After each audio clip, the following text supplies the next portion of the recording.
Vamos começar? Preparado aí? Então, ok, pessoal, um bom dia para todo mundo aí.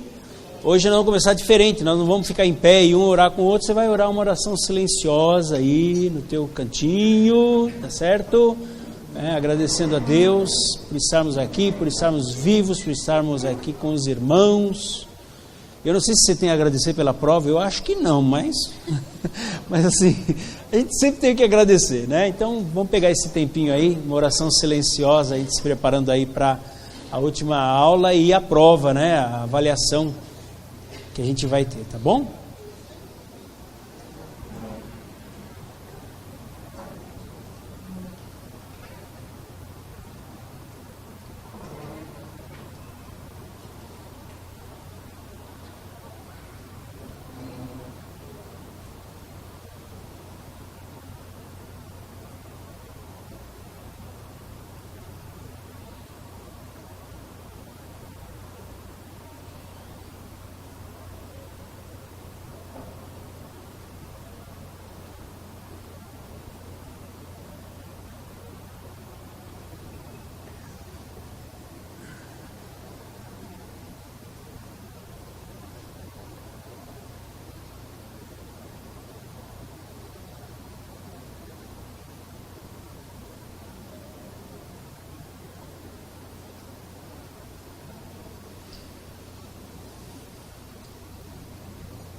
Ok?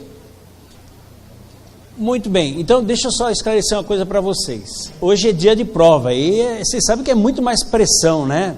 Que eu falei no primeiro dia de aula aqui. Se o teu problema é nota, me procura, eu te dou 10, você vai embora. Mas se o problema é aprender sobre a palavra de Deus, estudar junto a palavra de Deus, aí fica e presta atenção, né? Ok? O problema aqui não é nota, não interessa isso aí. Mas, como vocês sabem, assim, que a misericórdia triunfa no juízo, né? E eu quero ficar bem com Deus, como é que vai ser a prova? Nós vamos fazer aqui uma revisão geral da matéria, né?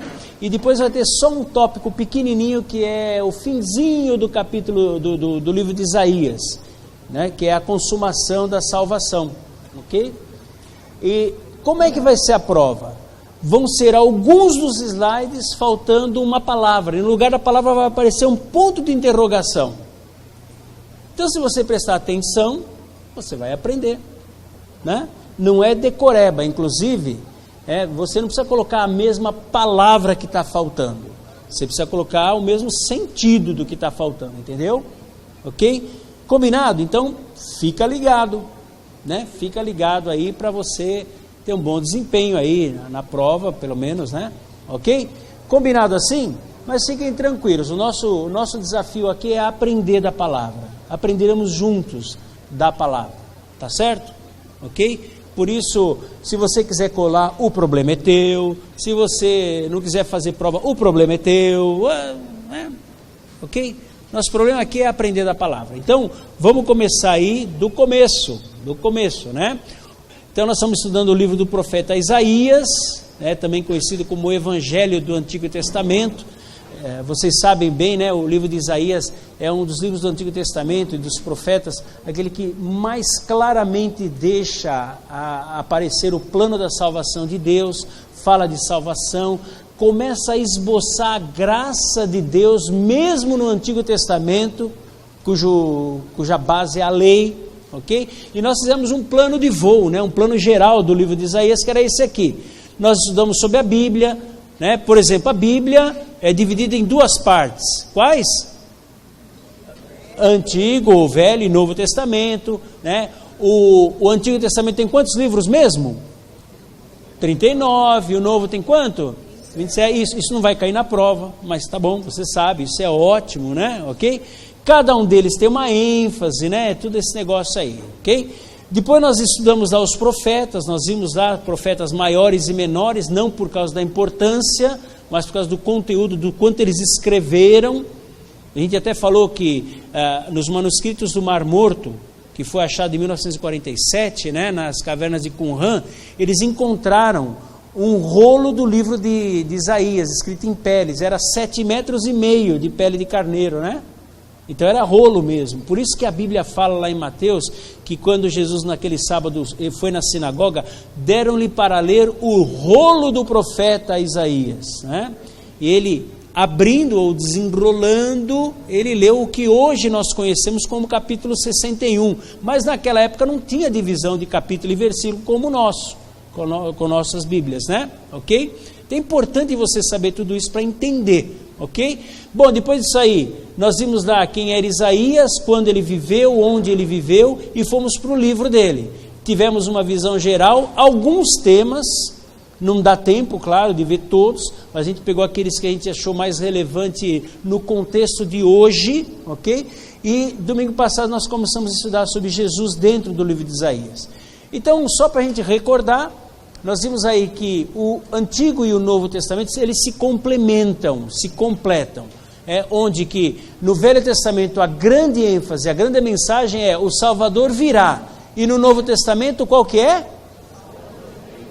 Isso, o Salvador já veio e voltará. Deus também se apresenta, claro, em toda a sua plenitude, mas ele dá mais ênfase em algumas características da personalidade, das características dele. Por exemplo, no Antigo Testamento, como que Deus se apresenta? Como o soberano, como o santo, como o Senhor dos exércitos. Já no Novo Testamento, ele apresenta mais o relacionamento, o amor, a pessoa de Deus. Lembre-se sempre de Hebreus, capítulo 1, isso, versículo de 1 a 3. Havendo Deus falado outrora de várias maneiras pelos profetas, a nós nesses últimos dias falou-nos através do Filho, que é a exata expressão do seu ser. Então é um Deus presente, né? E as grandes palavras que definem assim o jeito da aliança que Deus estabeleceu com o ser humano, no Antigo Testamento é lei e no Novo Testamento é graça. Né? Hoje nós estamos no período da graça, mas nós estamos estudando, pessoal, o livro do profeta Isaías. É importante nós sabermos que Isaías viveu no período da lei. Por que é importante? Porque assim, sem pejorativo, não no sentido pejorativo, por ignorar, ou por mesmo maldade e manipulação, algumas pessoas vão lá e tiram o texto do contexto e começam a falar para a igreja, fazer um monte de abobrinha, coisas que não são aplicáveis nos dias de hoje, no período da graça de Deus. Olha, se você se esforçar, Deus vai te abençoar. Mentira! É graça, não é pelo meu esforço. A lei não funciona. Ah, mas se a lei não funciona, por que Deus deu a lei? Ele sabia que não ia funcionar. Ele sabia, a humanidade é que não sabia.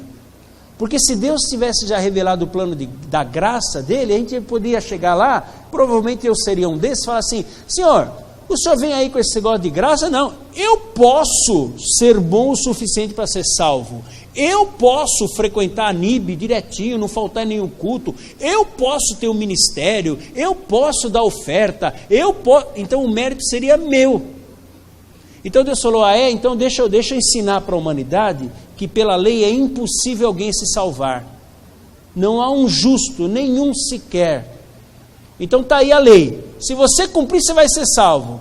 Aí é igual criança pequena, né? Lembra quando o Arthur era pequeno? Ele ia fazer alguma coisa, você falava assim, mais ou menos, eu não estava na sua casa, mas tenho certeza que aconteceu.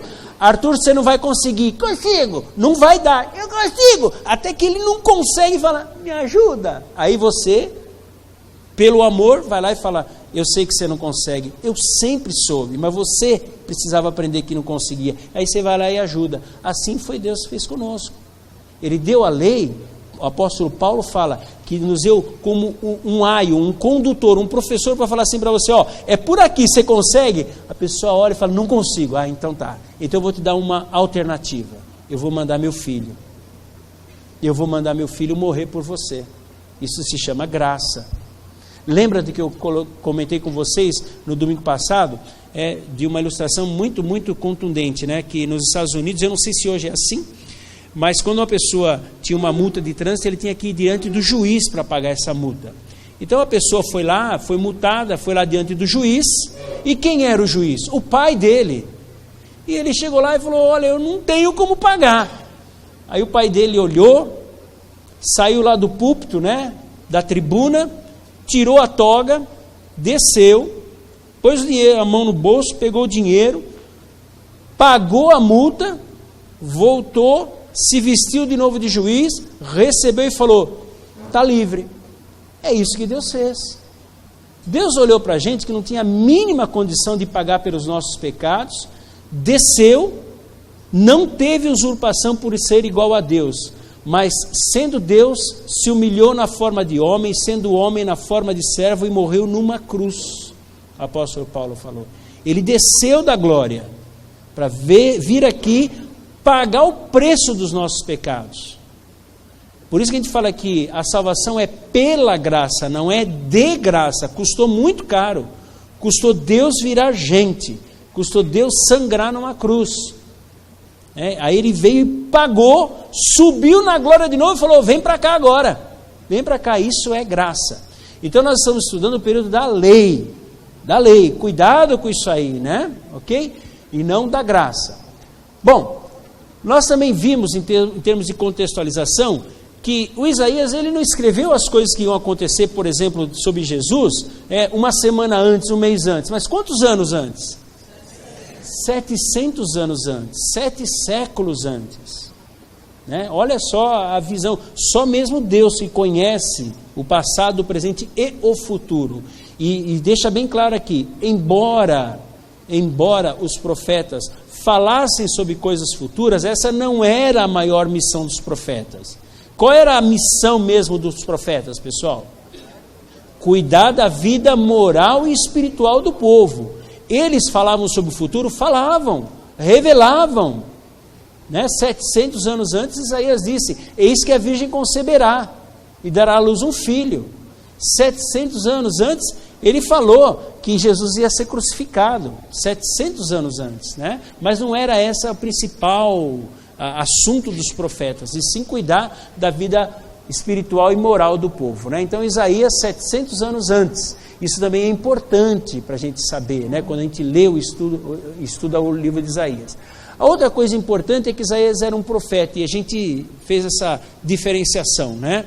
O que é um profeta?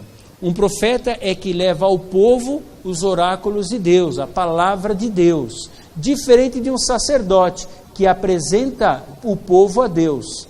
O profeta apresenta Deus ao povo. Então Isaías, embora orasse, tudo bem, né? Mas a função dele, ele era um profeta. Ele trazia a palavra de Deus até o povo. Ok? E hoje, precisa de profeta? Nós temos a palavra de Deus. E prestem atenção nos profetas de hoje. Os profetas, entre grandes aspas de hoje, eles só falam de coisas que vão acontecer. Já notaram isso aí? Né? Para quê? Para quê? E é o que vai acontecer tipo horóscopo. Né?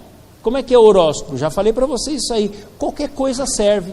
Coloca lá, lembra? Eu não sei se foi com quem que eu brinquei aqui, mas eu vou falar, minha irmã, Deus está me revelando que essa semana a irmã teve alguns problemas, algumas frustrações, decepções, ficou apavorada em outras, sabe? Fez muita coisa que não queria fazer, não é verdade? É verdade na sua vida, na sua, na minha, em 7 bilhões de seres humanos. Isso não é profecia, né? Isso, nem vou falar o que eu acho que é, né? Está filmando, né? Cadeira. A gente não precisa, né? Ok? Bom, então a missão principal de um profeta, nós vimos juntos também aqui, qual que é mesmo? Falar sobre o futuro, é isso? De jeito nenhum. O que o profeta se preocupava? Isso, cuidar da vida moral e espiritual do povo, falar a vontade de Deus para esse povo. O profeta falava em nome de Deus. E com um detalhe interessante, se o profeta falasse alguma coisa sobre um acontecimento e não acontecesse, que ia acontecer com ele? Ele era apedrejado até a morte. Faltariam pedras hoje, né? Ok? Então tem que tomar muito cuidado com esse negócio aí, tá? Então o profeta, guardem bem isso aqui, era a principal missão, era cuidar da vida moral e espiritual, segundo a vontade de Deus. E esse é um detalhe interessante, né? Segundo a vontade de Deus, porque infelizmente hoje em dia, em alguns meios, as pessoas falam segundo a vontade deles próprios, e não segundo a vontade de Deus. Isso também, a gente tem que ser crítico nisso, sabe, pessoal? A gente fala, né? Mas nós temos que aprofundar o nosso conhecimento na palavra para que a gente possa ser crítico. Não crítico, pessoal, no sentido de falar mal. Não é essa a crítica, mas de fazer uma análise e ver se essas coisas são assim mesmo, como os crentes de Bereia. Vou dar um exemplo que não é bíblico, né? Mas aconteceu ontem. Ontem eu estava conversando com uma pessoa e a pessoa falou assim: olha, cientistas descobriram que o churrasco dá câncer, então a gente não pode mais comer churrasco. Eu falei, então não existe mais gaúcho. Olha a análise crítica. Então a maioria dos gaúchos tem que morrer de câncer, e não é isso que acontece. Então peraí, tem que ser crítico. A mesma coisa com a palavra de Deus. Alguém fala, pode ser o seu professor do CENIB, pode ser o seu pastor, pode ser quem for. Você tem que ir na palavra de Deus e estudar a palavra de Deus para ver se essas coisas são assim mesmo. Já falei para vocês de coisas, aberrações, né, gente? E infelizmente fatos, né? Por exemplo, numa reunião, um irmão lá teve uma revelação, eu não estava presente, hein? Estou vendendo peixe, como recebi? Irmãos, Deus me revelou que Jesus era músico. Aí todo mundo, aleluia, glória a Deus, Jesus era músico. Onde está isso na palavra? Está lá, Jesus tocou o esquife. Quando ele ressuscitou o filho da viúva de Naim, ele tocou o esquife, é caixão de defunto. Ele tocou, o cara já pensou que Jesus era uma batucada lá, né? E essa, eu estava próximo, né? O pastor estava com um problema grave naquela congregação, lá em São Bernardo do Campo, que as pessoas, elas estavam vendendo as casas do centro da cidade, que estavam valorizadas, e comprando casas distantes, então elas estavam saindo da igreja, da congregação, indo para outras igrejas. Ele pegou o Salmo, lá, o Deuteronômio, e falou assim, está aqui, isso é pecado, porque está escrito na Bíblia, eu, o Senhor, não mudo. Isso, a gente brinca, gente, mas, sabe, as pessoas não esclarecidas, que não têm uma análise crítica, engolem isso. Por isso que eu creio que Jesus falou, é necessário que venham escândalos, mas ai daqueles por quem vêm esses escândalos. Melhor fora se amarrasse uma pedra de moinho no pescoço e fosse jogado ao mar. Porque são pessoas que infelizmente a gente vê quase todos os dias, exploram a falta de sabedoria ou a falta de conhecimento das pessoas mais humildes na maioria das vezes, né? Para os benefícios próprios, para os bens próprios, né? Isso é gravíssimo na igreja, inclusive depõe contra o Evangelho. Nós precisamos ter consciência crítica, e a gente só tem consciência crítica à medida que a gente conhece a palavra de Deus, à medida que a gente se coloca aos pés do Espírito Santo para que Ele possa nos orientar, para ver se realmente essas coisas são assim, né? Mas vamos em frente. E também nós vimos que o apóstolo Paulo aos Romanos fala uma coisa muito bonita lá em Romanos 15, né? Que tudo que na Bíblia, nas Escrituras contém, serve para nos ensinar, nos dar consolo, esperança, orientação. Então as palavras dos profetas, né, mesmo que escritas, por exemplo, Isaías há 700 anos antes de Cristo, ou seja, há quase 2.700 anos atrás, por volta de 2.700 anos atrás, elas serviram de imediato para aquele povo. Por exemplo, nós estudamos juntos Isaías capítulo 1, sobre a falsa religiosidade. Ela serviu para as gerações um pouco futuras. Isaías previu 50 anos antes que aquele povo ia ser levado cativeiro para Babilônia, que nem era uma grande potência naquela época a grande potência era a Síria, a capital era Nínive, né? E ele profetizou para as próximas gerações, as gerações futuras próximas, e para nós hoje. Hoje nós vamos ver, por exemplo, o capítulo 65 e 66 de Isaías, onde ele fala, pasmem, de novo céu e nova terra. Você já leu isso em Apocalipse, né? Ok? Então isso é importante. Então guarda aí, ó, pode cair na prova. Olha a dica.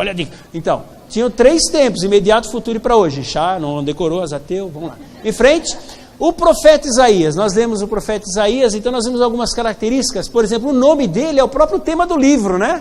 Dele. O Senhor é a salvação, ou Jeová é a salvação, ou a salvação vem do Senhor, a salvação vem de Jeová. Tudo bem, qualquer coisa serve, né? Mas tem que ter salvação e Jeová junto. E ele era um mensageiro de Deus, um profeta de Deus, com foco em Judá. O que era Judá mesmo, pessoal? Era o reino do sul, cuja capital era? Isso, porque também tinha o reino do norte, também conhecido como Israel, cuja capital era? Samaria, isso. Ambos os reinos tiveram mais ou menos 20 reis. No reino do norte, a Bíblia não registra nenhum que fez conforme a vontade de Deus. No reino do sul, 8 fizeram segundo a vontade de Deus, né? Mas os 2 acabaram no cativeiro. Só que o reino do norte, quando ele foi levado ao cativeiro, nunca mais voltou. Mas o reino do sul, Judá, quando foi levado ao cativeiro, 70 anos depois voltou, porque teve reis bons, certo? Errado, senão seria mérito humano. Voltou por quê então? Porque Deus tinha prometido que dali nasceria o Salvador, e se Deus prometeu, Ele vai cumprir, né? É como o salmista Davi escreve com muita propriedade: não a nós, Senhor, não a nós, mas ao Teu nome da glória. Não é por amor necessariamente a você e a mim, mas por amor a Ele próprio. Esse é o nosso Deus, o Deus da verdade, né? Ok? Então, ele era um mensageiro de Judá e era pré-exílio. Por que pré-exílio? Ou cativeiro? Porque ele viveu antes do cativeiro. É pré. Não tem pré-primário? Também tem pré-exílio, né? Ok? O 60-60, que significa? Isso, Isaías começou o ministério dele aos 60 anos de idade e ainda teve o ministério de 60 anos. Ainda bem que vocês sabem isso, porque não vai cair na prova. Mas é bom saber. É bom saber por quê? Porque não tem idade, não tem limitação para Deus. Deus pode usar, eu já brinquei várias vezes com vocês, né? Imagina, Deus usou até uma mula de Balaão, não vai usar a gente? Né? É só a gente estar à disposição. O grande segredo é esse, estar à disposição. Okay? O profeta Isaías também, ele é muito citado no Novo Testamento, mais de 21 vezes, inclusive Jesus citou o profeta Isaías muito mais do que os outros profetas. Aliás, Jesus inaugurou o ministério público dele lendo o profeta Isaías. Lembra? Num sábado, entrando na sinagoga, foi-lhe oferecido o rolo de Isaías para ler. Ele, abrindo, leu: o Senhor me mandou pregar liberdade aos cativos, a anunciar o ano da salvação. Olha que legal. Jesus inaugurou o ministério público dele lendo o profeta Isaías. O mesmo profeta que a tradição, não há comprovação, mas há fortes indícios, que ele morreu aos 120 anos de idade, cerrado ao meio pelo primo dele, o rei Manassés. Que depois, inclusive, se arrependeu de ter feito isso, voltou para Deus, tal, esse negócio todo aí. Talvez por isso tem esse ponto de interrogação aí, lá em Hebreus capítulo 11, que a gente conhece como Galeria dos Heróis da Fé, tem uma passagem lá que eles foram jogados aos leões, queimados vivos, degolados, cerrados ao meio, talvez foi esse o caso do Isaías. E o Isaías também, ele é conhecido como o profeta da consolação e esperança. Para nós, ele é conhecido como o profeta Mertiolate. Que não nos ouça o pastor Wagner, o pastor Davi, né? Mas é Mertiolate. Como é que é o Mertiolate? Você tem uma ferida, se não cuidar, infecciona, você pode morrer. Então você passa mertiolate, arde para chuchu, não é não? Mas depois tem a sopradinha miraculosa, ufa, não é isso? Então, exatamente assim, Isaías. Aliás, depois nós vamos ver as duas partes do livro de Isaías, e não é isso mesmo? Na primeira parte ele passa mertiolate, na segunda sopra. Na primeira é julgamento e condenação, na segunda é consolação, esperança, salvação, né? Ok? Então é assim o profeta, o nosso querido profeta Isaías. Onde é que ele viveu, né? A gente está falando muito disso aqui para desmistificar um pouquinho, porque a gente acha que tudo que está escrito na Bíblia aconteceu no plano celestial. Não. Mais de 95, 96% das coisas que a Bíblia fala aconteceu nesse planeta, nessa terra aqui. Por exemplo, o profeta Isaías, ele profetizou aqui, ó, no reino de Judá, em Israel, em Jerusalém, a mesma Jerusalém de hoje. Se você entrar no Google, escreve lá, Muro das Lamentações, ou imagens do Google, né? Muro das Lamentações, você vai ver umas fotos lá, e tenha certeza, há 2.700 anos antes, Isaías teve a mesma visão, não tão desgastada, né? Talvez estivesse mais bonitinho, né? Mas era o mesmo muro, porque aquele Muro das Lamentações, na verdade, era uma parede do Templo de Salomão. Isaías pisou naquelas ruas, respirou aquele ar, andou por aqueles lugares lá, né? Então era esse o local, né, da vida do Isaías. Bom, nós partimos então depois para ver o livro do profeta Isaías com uma visão geral, e a primeira coisa que falou era do tema. O tema do livro de Isaías é o próprio significado do nome do profeta Isaías, né? A salvação vem do Senhor, ou do Senhor vem a salvação, ou o Senhor salva. O sentido é esse. O livro inteiro, a revelação inteira é falada disso. Começa falando de uma nação à beira do caos, tanto moral como espiritual, em termos de justiça. Nós estudamos juntos o capítulo 1, e termina falando de um lobo e um cordeiro pastando juntos. Olha que bonito, um novo céu, uma nova terra. E uma coisa linda, me lembra, a hora que a gente falar de Isaías 57, você fala assim, ó, lembra do versículo, só isso aí.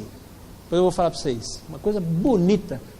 Tinha passado despercebido por mim, né, durante as leituras do livro de Isaías, mas ontem eu falei, opa, peraí, olha, que legal, mas depois eu mostro. Tchan.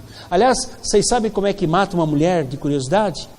Você chega assim, maridos, dica, você chega assim para sua esposa e fala assim, querida, eu tenho um segredo para te contar, mas depois eu conto. Pronto. Ela vai ter um infarto. Ela vai ter, conta. Não é assim? Agora, mulheres querem se vingar, desliga a televisão no futebol. Vamos lá. Então a salvação vem do Senhor. Quando a gente fala salvação no livro de Isaías, pessoal, a gente não pode esquecer que não é só a salvação da pessoa, mas da nação também. Porque era de lá que viria o Salvador. Olha como faz sentido.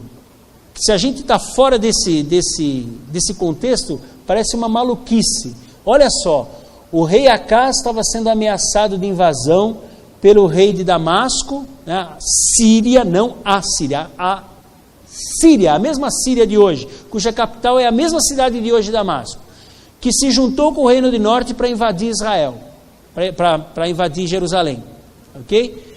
E aí, o Acaz ficou apavorado. Isaías chega para ele e fala assim, Acaz, não fique apavorado, porque a virgem conceberá e dará à luz um filho, e ele será chamado Emanuel. Se eu fosse Acaz, eu ia lá para Isaías e falar, pronto, tem um exército aí e um maluco aqui, estou perdido. Mas o que Isaías estava falando? Acaz, esses caras não vão destruir Jerusalém, Acaz. Sabe? Está escrito, a vontade de Deus é que daqui, dessa nação, a virgem conceberá, o Salvador virá. Como é que Deus vai deixar destruir? Deus não vai destruir. Deus vai preservar o cumprimento das promessas dele. Aí faz sentido. Muitas coisas na Bíblia, para nós não faz sentido, porque a gente não conhece. Por exemplo, olha só, Tem uma passagem no livro de, acho que é João, Evangelho de João, fala assim: e no último dia da festa, Jesus se levantou e disse: aquele que tem sede, vem a mim e beba. Se eu estivesse lá, eu olhasse assim, virou vendedor, abriu um lanche, né? Não, que festa era aquela? Festa dos tabernáculos. Como é que eles faziam a festa? Eles lavavam as escadarias do templo com água. Então eles iam até a fonte, provavelmente a fonte de Gion, pegava a água, levava em cântaros e jogava. Aí Jesus, no último dia da festa, quando eles estavam lá carregando água, ele fala assim: aquele que tem sede, venha a mim e beba. Agora faz sentido. Agora faz sentido. Outra passagem, né? Não sei se vocês lembram, que uns gregos queriam ver a Jesus, e eles foram falar para Filipe, que falou para o André, que foi falar para Jesus, e a hora que falou para Jesus, ele falou assim: é necessário que o Filho do Homem morra. Que loucura, só porque os gregos querem falar com ele, é necessário que o Filho do Homem morra? Não tem sentido. Tem sentido, porque os gregos foram falar com Filipe, o nome Filipe é o nome grego. Então eles foram falar com alguém da mesma nacionalidade ou parente próximo, que foram falar para André, que foram falar para o judeu que se falava Messias, que se chamava Messias. E Jesus olhou e falou assim: essa divisão, nos dias de hoje ele poderia falar mais ou menos assim: uns batistas, outros presbiterianos, outros isso, outros aquilo. Olha, o Filho do Homem tem que morrer para juntar todo esse pessoal como um povo remido de Deus único, os filhos do Senhor. E essa era a mensagem que Jesus quis passar lá. Mas às vezes a gente está descontextualizado e não entende a Bíblia, né? Ou alguém prega alguma besteira e a gente engole isso aí, né? Então tem que ficar muito esperto. Bom, indo à frente, pessoal, nós também vimos aí o esboço do livro de Isaías, e o livro de Isaías, o pessoal, alguns teólogos chamam de mini-bíblia, porque ele também tem duas partes distintas, como o Velho e Novo Testamento.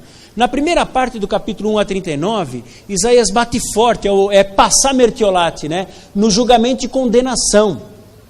Ele desce a lenha mesmo, ele fala palavras duras contra Judá, contra Jerusalém, fala palavras duras contra a Síria, contra as nações do mundo, contra alianças erradas, mas desce a lenha mesmo. E ele apresenta Deus várias vezes como o Santo de Israel. Por que Isaías faz isso, gente? Porque se nós compararmos os outros a nós mesmos, pode ser até que você se ache. Por exemplo, assim, irmão, eu me comparando com o irmão, acho que eu vou para o céu, viu? Acho que eu vou para o céu, sou melhor que o irmão. Isaías está falando, não. Sabe por que Deus está julgando e condenando? Porque quem está julgando e condenando é o Santo de Israel. Aquele que no capítulo 6... Isaías teve a visão que estava sentado sobre o trono, cercado de serafins, que a glória dele enchia a terra, que a fumaça da sua presença enchia o templo, que a borda do manto enchia o templo. É esse Senhor. E a hora que Isaías viu aquilo, ele falou: ai de mim, porque não está comparando aos outros, está comparando ao Senhor. Então, o nosso padrão para ver quem nós somos realmente não é o vizinho, é com o Senhor, com o Santo, Santo, Santo. Lembra? Infinitamente Santo. E a hora que você compara com o Santo, Santo, Santo, não tem outra resposta a não ser: ai de mim, né? Ok? Então, na primeira parte é o julgamento. Já na segunda parte é o sopro do mertiolate. Isaías nos apresenta o servo sofredor, com compaixão, voltado para a nossa salvação, a nossa consolação. Consolai o meu povo. É o que diz a palavra de Deus, né? Está lá em Isaías. Então, compaixão e consolação é a segunda parte do capítulo 40 até o 66. Guardem isso. Dica para a prova. Julgamento e condenação, compaixão e consolação. Não decorou, Azateu? Vamos lá. Primeira parte, então, ele fala contra Judá e Jerusalém, contra as nações, contra o mundo, as alianças, e faz até aquele intervalo histórico do rei Ezequias e o Senaqueribe. Já na segunda parte, ele começa a esboçar para nós o plano da salvação de Deus, a salvação prometida, providenciada e consumada. Ou seja, a salvação que foi anunciada, a salvação que foi realizada, operacionalizada, e a salvação que se consumou, que chegou ao final, que se completou, tá certo? Nós também vimos aí bastante expressões marcantes do livro de Isaías, né? Para a gente até se localizar sobre o que nós estamos estudando. Então, por exemplo, a palavra Senhor dos Exércitos aparece muito mais na primeira parte do livro do que na segunda. Quando Deus está julgando, ele se apresenta como aquele que pode, aquele que tem poder, é o dono dos exércitos, é o dono da força. O santo de Israel, Deus não deixa de ser santo, tanto quando está julgando como quem está salvando, né? Quando fala sobre o Redentor de Israel, redenção já é compaixão, já é Deus procurando a gente. Salvação a mesma coisa, né? E Salvador a mesma coisa também. Então vocês veem que as expressões fortes, marcantes do livro de Isaías têm a ver com o contexto da profecia dele, com o contexto da mensagem dele. É importante para você saber, se localizar, tá bom? Muito bem. Aí nós também estudamos sobre o versículo-chave. Nós escolhemos esse aqui, você poderia ter escolhido qualquer outro, né? Por isso não vai cair na prova, né? Mas a gente escolheu esse aqui porque ele traz quase todas as características do livro de Isaías, né? Porque aqui ele diz assim: e clamavam uns para os outros, já fala sobre culto, dizendo, então o que eles dizem? Santo, santo, santo, infinitamente santo. É quem? O Senhor que tem poder dos exércitos. Mas embora tudo isso, toda a terra está cheia da sua glória. É um Deus presente, é um Deus atuante, não é um Deus que criou tudo isso aí e pegou férias eternas para se aposentou. Não é esse tipo de Deus. Aliás, é isso que define e que diferencia muito o cristianismo das outras religiões, né? Que é o santo, santo, santo que está presente entre nós. Ok? Nós vimos também temas, não todos, por falta de tempo, esse negócio todo, mas nós vimos aí os temas que a gente julgou principal. O primeiro grande tema que nós estudamos juntos aqui é um tema muito contemporâneo, que é a igreja, e de novo, quando eu falo igreja, eu não estou falando da NIB, eu estou falando do cristianismo, do evangelho em geral, né? Está vivendo hoje, que é a falsidade religiosa. Qual foi a palavra de Isaías? Logo no primeiro capítulo, né? Deus revelou a Isaías um problema muito sério e ele foi contra isso. Ele falou assim: pessoal, olha, a forma com que vocês estão cultuando a Deus é maravilhosa, parabéns, vocês todo sábado comparecem com novilhos, cordeiros, com ofertas, manjares, fazem aí incenso, a sua celebração é maravilhosa, os sacerdotes entram com o prelúdio ao teclado, o coro canta afinadíssimo, olha, maravilha, parabéns, só que é desprovido de conteúdo. Ritual nota 10, vida nota 0. Isaías, e é bom que se diga isso e que se frise muito bem, Deus nunca condenou a forma de cultuar, nunca, nunca. O que Deus se incomodou é que a forma de cultuar não condizia, não ligava com a vida das pessoas que estavam cultuando. Esse é o grande problema levantado por Isaías. Então, se você quer cultuar a Deus de terno e gravata com uma Bíblia debaixo do braço, amém. Se você quer cultuar a Deus com sandália havaiana, chinelão, bermuda e camisa florida, amém também. Se você acha que não pode bater palma, amém. Se você acha que tem que, além de bater palma, pular dessa altura, amém também. Isso aí Deus não está nem aí. O que Deus quer ver é a sua vida, a integridade da sua vida, se a sua vida autentica ou não o culto que você presta a Ele. Isso é que Isaías estava batendo forte, passando mertiolate no povo lá. Olha, vocês, parabéns, mas religiosidade não é a essência da vida com Deus. Não é ritual. A liturgia não substitui a vida. Esse é o grande problema. E infelizmente nós temos vivido isso. Já falei para vocês, vamos pegar nossa cidade, Manaus. Se você pegar a densidade de evangélicos que tem nessa cidade, é de espantar. É muita gente evangélica, mas é uma cidade corrupta, promíscua, injusta. Onde é que nós estamos fazendo a diferença? Nós não estamos fazendo diferença, né? E eu não estou falando de fazer diferença e ser prefeito, não, lá no teu trabalho, na tua escola, em que a gente está fazendo diferença? Em que? Talvez no jeito de vestir? Não é isso, Deus não está falando de forma, né? Ok? Então guardem isso, o rito não substitui a vida. É importante isso aí, pessoal. E de novo, Deus não está condenando o rito. Aplicando para nós aqui, na nossa comunidade aqui. Deus, Ele até se agrada. Poxa, que legal, você vai no grupo de oração, de amizade, você vem aqui no CENIB, você participa dos cultos, tem o ministério disso, o ministério daquilo, contribui, parabéns! Mas dá licença, tira tudo isso aqui da frente, deixa eu ver tua vida. Deixa eu ver tua vida, como é que está a tua vida? O mais importante, deixa eu ver tua vida.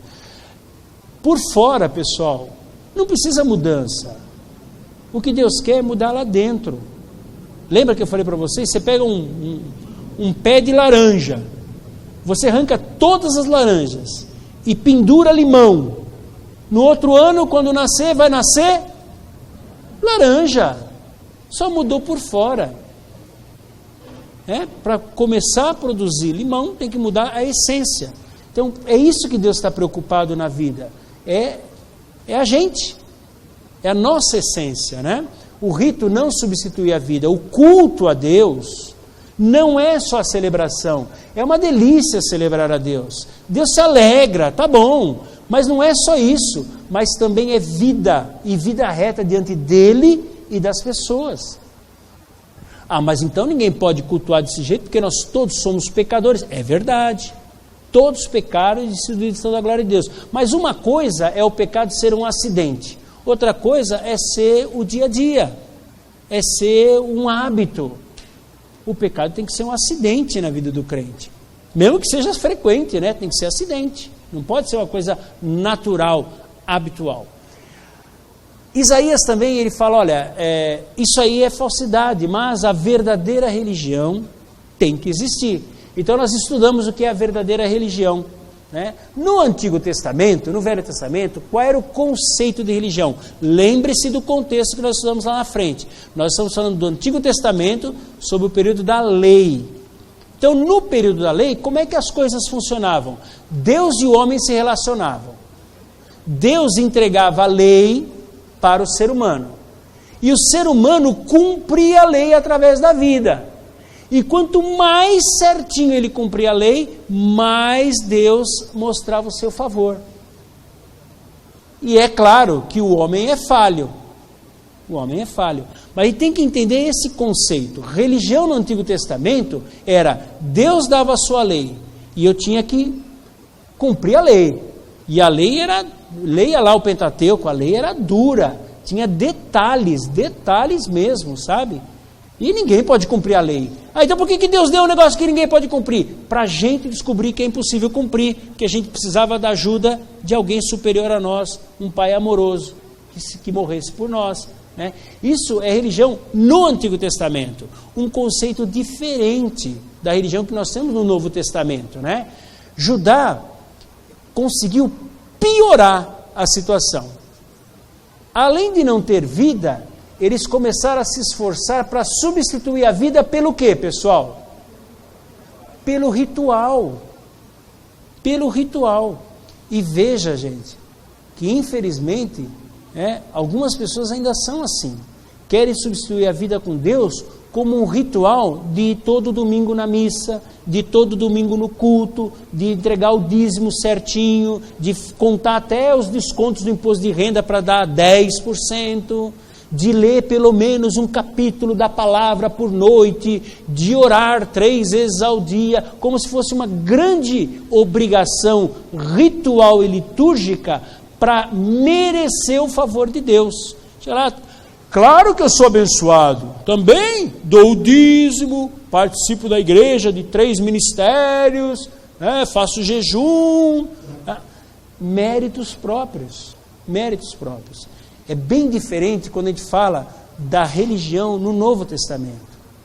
No Novo Testamento, qual é a palavra mesmo? Graça. Então, Deus não dá a lei, Deus dá a graça para a gente. E por causa dessa graça, nós nos esforçamos para mostrar a nossa gratidão a Deus.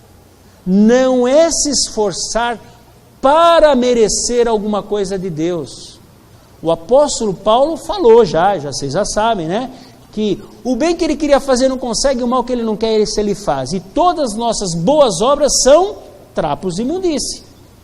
Não serve para nada. Então para que a gente vai se esforçar? Para mostrar nossa gratidão. É o que Paulo fala, o amor de Cristo, a graça de Deus, mostrada naquela cruz, nos constrange. A gente fica envergonhado de entristecer Deus, um Deus que nos amou tanto assim. Muitos líderes religiosos têm medo da graça, porque na graça nós somos livres, e conhecereis a verdade, e a verdade vos libertará. Eu não quero ir para o culto hoje, não precisa, não é pecado, não é pecado. O meu culto é 168 horas por semana, igual o teu, é da vida. Mas é legal para chuchu, eu quero ir lá porque eu quero me juntar aos meus irmãos e falar como eu amo esse Senhor que morreu por mim. Isso é graça. Eu não sou obrigado, eu não vou para o inferno se eu não der o dízimo, mas eu quero contribuir para que outras pessoas saibam da palavra, outras pessoas sejam alcançadas por esse amor. Eu não arrumo essas cadeiras aqui para ir para o céu. Eu arrumo essas cadeiras aqui porque eu quero que os meus irmãos, aqueles que vão viver comigo a eternidade lá na glória, estejam confortáveis. Vocês entenderam o que acontece? Por fora não muda nada, mas o motivo que nos leva à ação é totalmente diferente. Você vai continuar, se o seu ministério é estacionamento, você vai continuar chegando 6 da manhã aqui no domingo, pegar um sol ou chuva, orientando todo mundo, igualzinho, mas lá por dentro, não é porque o seu pastor mandou, é porque você ama Jesus, é porque você está cheio de gratidão. Uma vez Jesus curou 10 leprosos, vão lá no tanque, tal, a hora que eles estavam indo se apresentar ao sacerdote, eles foram curados, e dos 10, um só voltou. E olha o que Jesus falou, não foram 10 os curados, só esse voltou, vai em paz, a tua fé te salvou.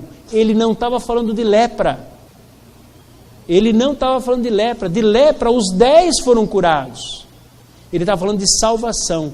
Então sabe qual é o sinal de uma pessoa salva? Não é se ele frequenta uma igreja, não é se ele dá um dízimo, não é se ele ora ou lê a Bíblia, é se ele tem gratidão a Deus no coração.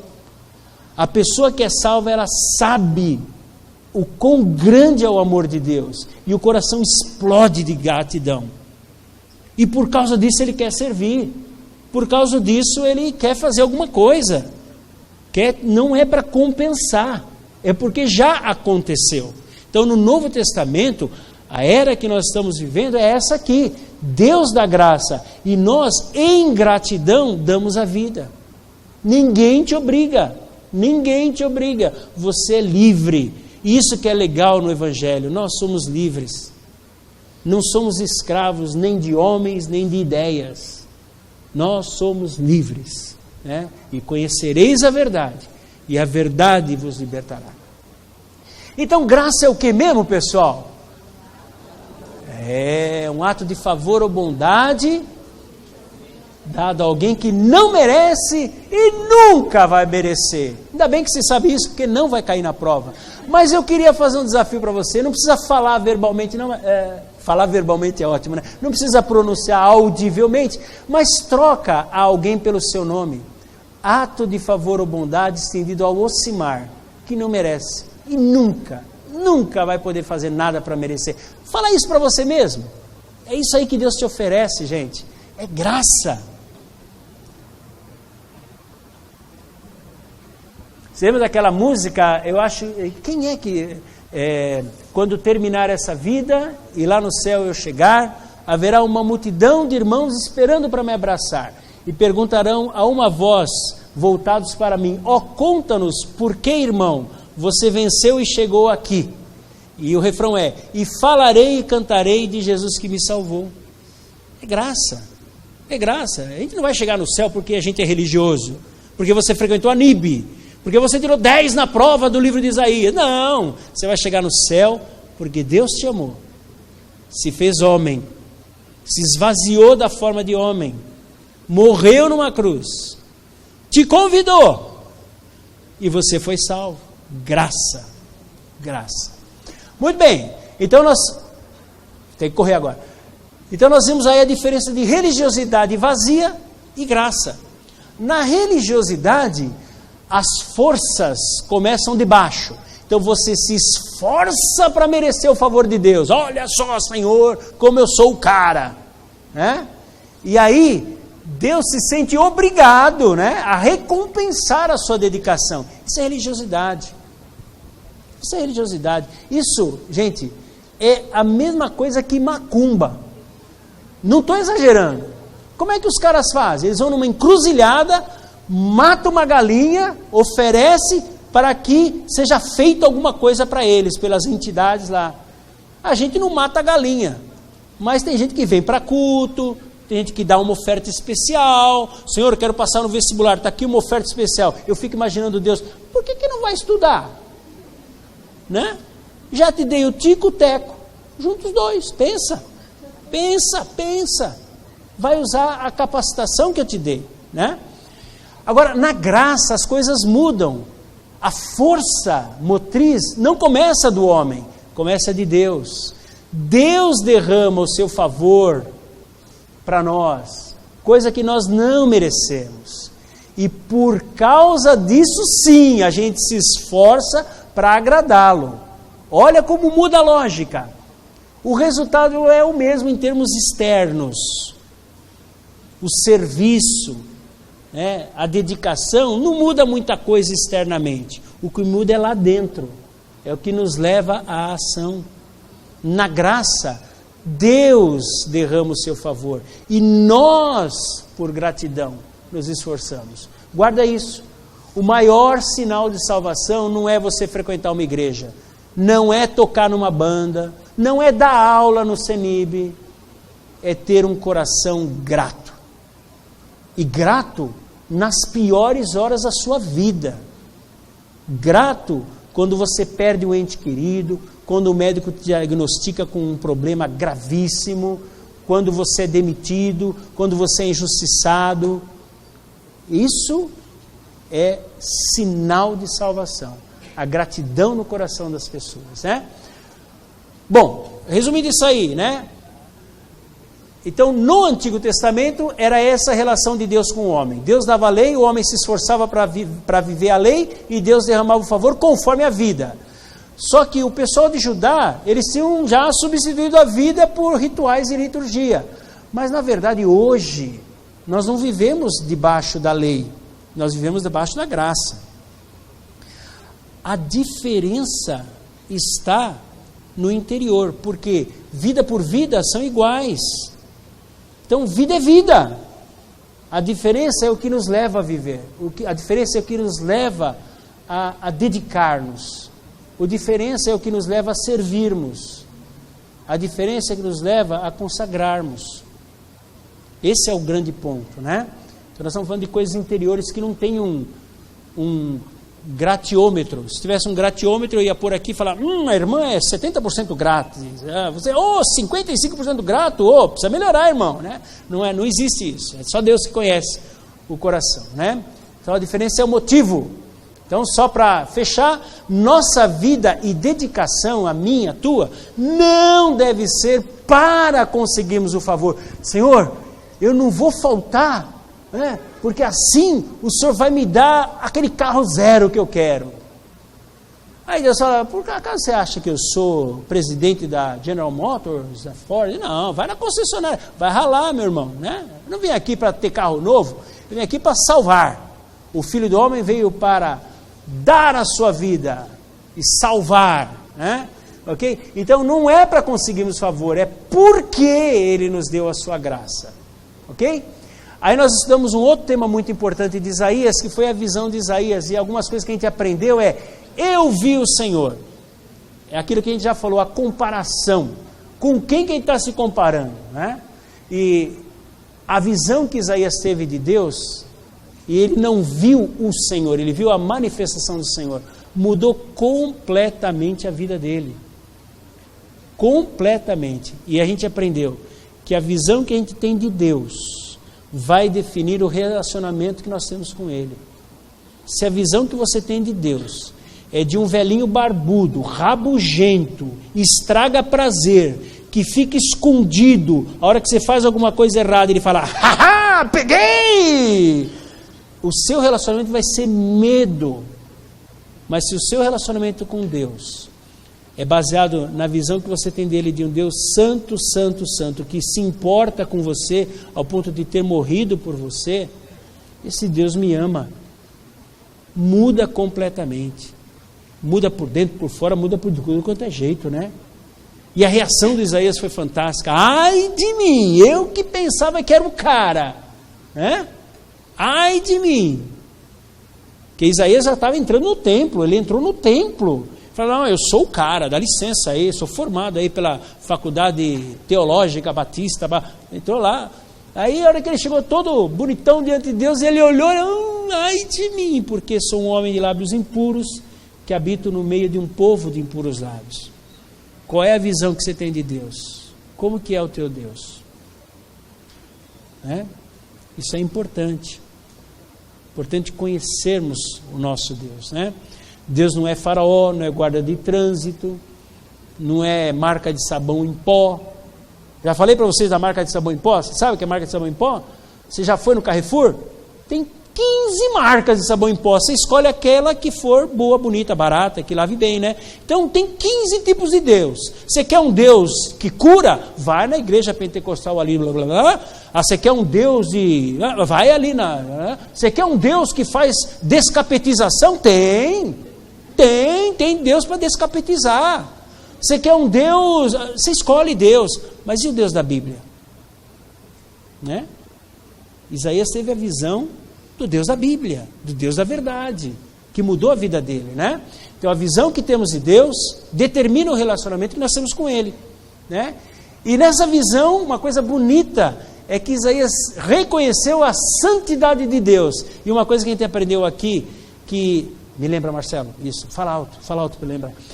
Fala. Mais alto. Ele é todo tímido, é assim mesmo. Pelo menos aqui, né? Em casa não é assim não, né? Eu sei que não.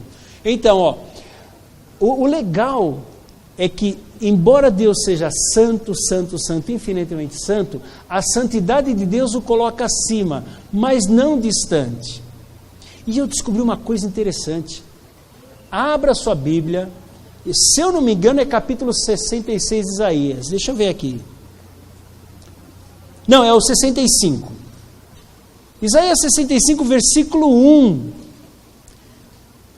Olha que bonito. Não sei se você já tinha reparado nesse versículo. Eu não tinha nunca reparado. Já li algumas vezes, mas nunca tinha reparado. Diz assim, ó: fiz-me acessível aos que não perguntavam por mim. Fui achado por aqueles que não me buscavam. Deus é um Deus, com todo respeito, carente de se comunicar com você e comigo. Deus adora estar junto da gente. Embora Ele seja santo, santo, santo, Ele se manifestou por quem não o buscava. Ele começou um relacionamento por quem não o procurava. Isso é a história da sua vida, isso é a história da minha vida. A gente nem sabia desse negócio de salvação, de graça, e Deus se manifestou para nós. Ele nos buscou, não fomos nós que aceitamos Jesus. Foi Ele que nos buscou. Muda tudo. Um Deus que tem sede de se comunicar com o ser humano. Um Deus que tem sede de ter comunhão com você e comigo. Como é que a gente não vai poder ser grato com um Deus desse, gente? Né? Como é que a gente pode rejeitar esse amor? Ok?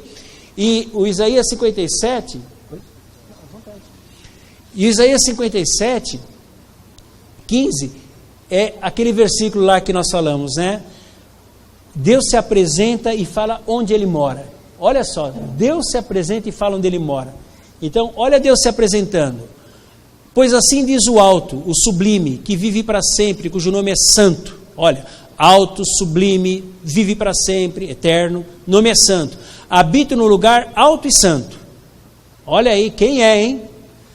Mas habito também com o contrito e humilde de espírito, para dar novo ânimo, esperança ao espírito do humilde, e novo alento, consolação ao coração do contrito.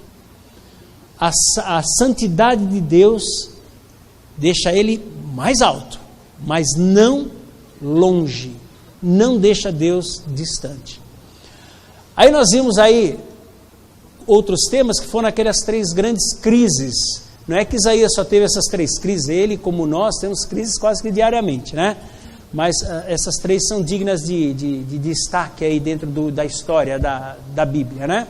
Então a primeira crise foi quando o rei da Síria e o reino do norte se juntaram para atacar o Acaz.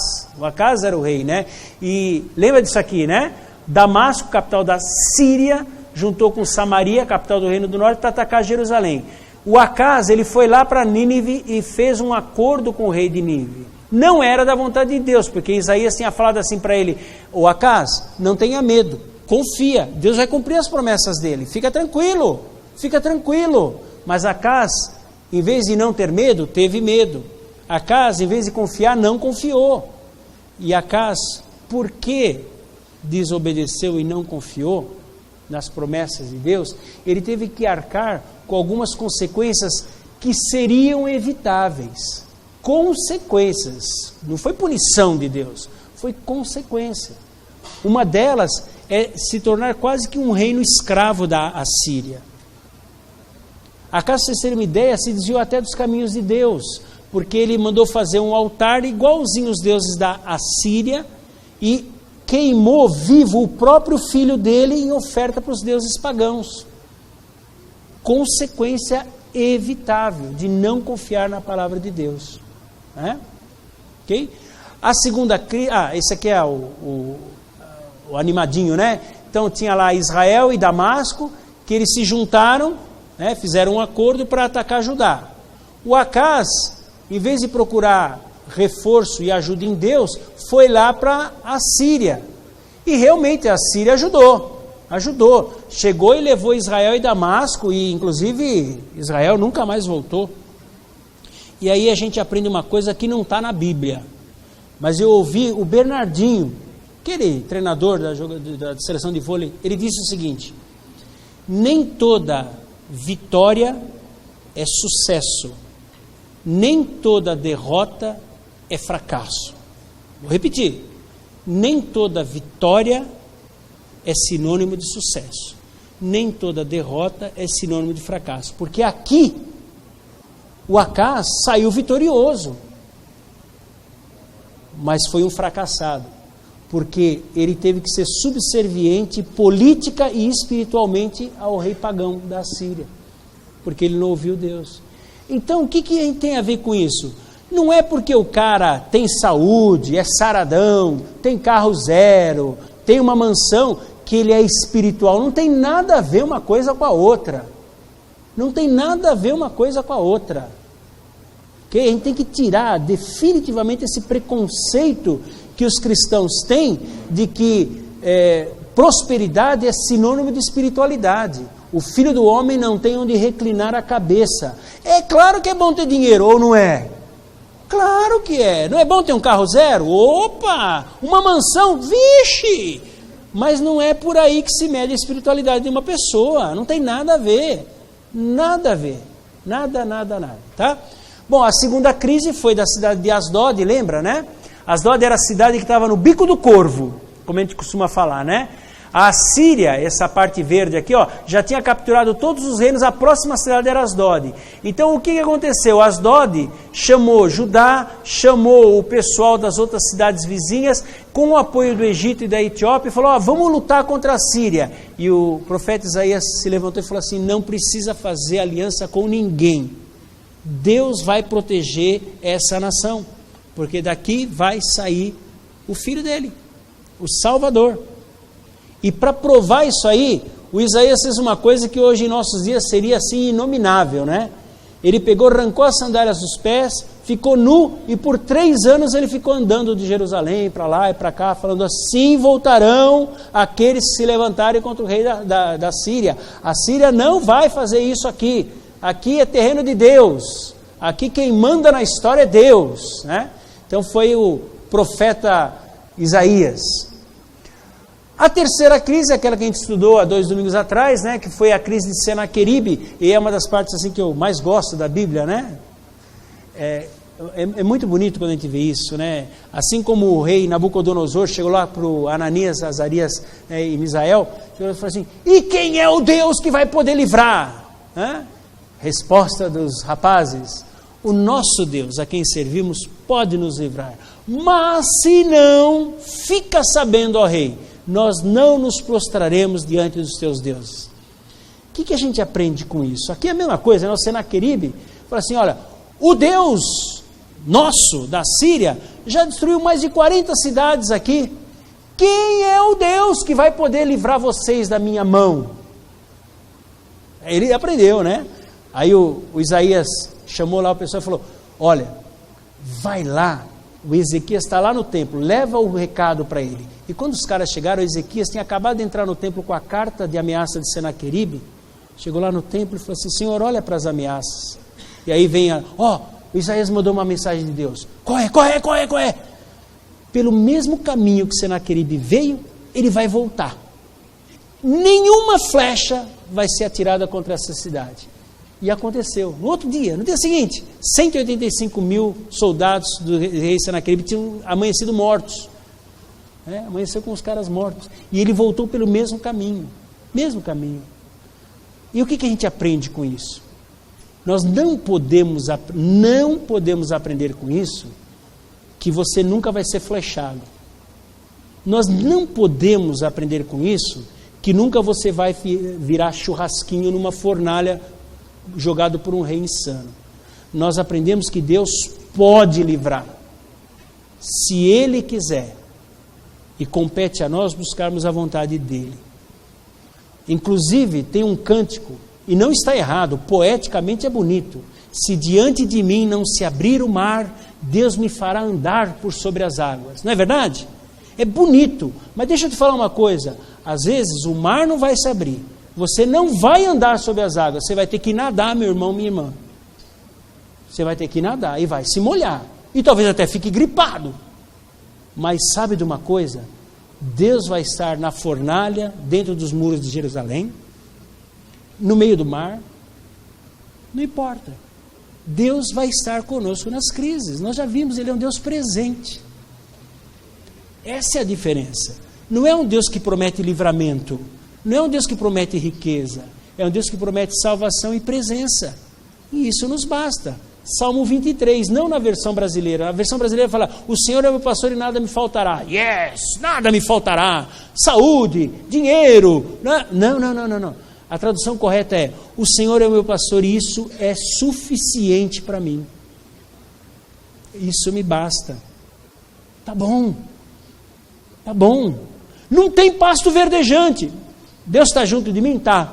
Não tem problema. Não tem águas tranquilas. Mas Deus está junto de mim. Eu estou passando pelo vale da sombra da morte, mas Deus está junto de mim. É isso que Ele promete. Isso deve ser o suficiente. É claro que se Deus der riqueza, é bem-vindo, claro, né? A gente não é louco. Não quero ser pobre. Não. Se você é esse, eu vou te dar minha conta corrente, você transfere para mim teu dinheiro, está fechado. Isso é loucura. Mas o que eu estou falando é que nós não podemos depender disso para termos uma comunhão com Deus. Deus é um Deus presente. Aí nós aprendemos aí no domingo passado sobre Jesus, né? Então, lembrem-se sempre, né? o centro da Bíblia é Jesus. Tudo gira em torno de Jesus, o Filho de Deus, né, tabernacularizado, feito gente, como você e como eu, né? Jesus. Então nós estudamos aí que Jesus Cristo no profeta Isaías, ele fala sobre, guardem bem isso, salvação prometida, providenciada e consumada. Uma salvação anunciada, uma salvação realizada, executada, e a salvação consumada dos céus, dos novos céus e nova terra, né? Ok? Nós vimos também que no livro do profeta Isaías ele fala sobre a promessa da vinda. Eis que a virgem conceberá e dará à luz um filho, e seu nome será Emanuel. Ele fala da vinda. Ele fala da vida e missão de Jesus. Quem lembra? Quem lembra onde ele fala? Nós já falamos isso aqui hoje. Quem lembra onde Isaías fala da missão e da vida de Jesus? Hã? Exatamente. Como é que Jesus inaugurou o ministério público dele? Nós já falamos aqui hoje. Num sábado, numa sinagoga, ele abriu o livro do profeta Isaías, na verdade ele desenrolou, né? Achou um trecho e falou, o Senhor me enviou para libertar o Senhor. Hoje se cumpriu essa palavra. Então é a vida e missão. E Isaías também fala do triunfo final, que é a matéria de hoje que ainda não começou, né? Ok? Nós também vimos que mais de 300 profecias já se cumpriram em Cristo. 300 profecias do Antigo Testamento. Quantas em Isaías mesmo? 126. Ótimo que vocês sabem, porque não vai cair na prova, né? Então, 126 profecias cumpridas, e tem algumas a cumprir ainda. Algumas ainda irão se cumprir, né? E nós vimos muitas delas. Nós vimos, por exemplo, do nascimento sobrenatural, que nós já falamos aqui hoje, né? Isaías 7,14. Inclusive, Mateus reforça isso. E vocês lembram que domingo passado eu falei, né? Por que Mateus fala muito? Para que se cumprisse, para que se cumprisse. Porque Mateus escreveu originalmente para os judeus. Eles conheciam o Velho Testamento. Então Mateus falou, está vendo que você sabe lá? Se cumpriu em Cristo. Está vendo que se cumpriu lá? Se cumpriu em Cristo. Cristo é o Messias. Era a estratégia de Mateus falar, está vendo? Está escrito lá, está escrito lá, está escrito lá. Então ali, para que se cumprisse o que for escrito o profeta Isaías. João, voz do que clama no deserto. Chegaram para o João, falaram, João, quem você é? Você é o profeta? Você é Elias? Quem é? Cadê a tua identidade? RG, carteira de motorista, CPF, currículo. João falou, eu sou aquele que falou o profeta Isaías. Voz do que clama no deserto, preparai no ermo o caminho do Senhor, endireitai as suas veredas, né? Foi profetizado 700 anos antes, 700 anos antes, né? Ok? Nós vimos também referências diretas, olha só essa, Quando Jesus ouviu que João tinha sido preso, voltou para Galiléia, saindo de Nazaré, foi viver em Cafarnaum, que ficava junto ao mar da região de Zebulon e Naftali, para cumprir o que fora dito pelo profeta Isaías. Olha esse outro. Sabendo disso, Jesus retirou-se daquele lugar, muitos o seguiam e ele curou a todos os doentes que havia entre eles, advertindo-os que não dissessem quem ele era. E isso aconteceu para que se cumprir o que fora dito pelo profeta Isaías. E o próprio Jesus citou diretamente Isaías, né? Como nós acabamos de falar, num sábado de manhã, ele foi até a sinagoga e deram para ele ler o livro do profeta Isaías.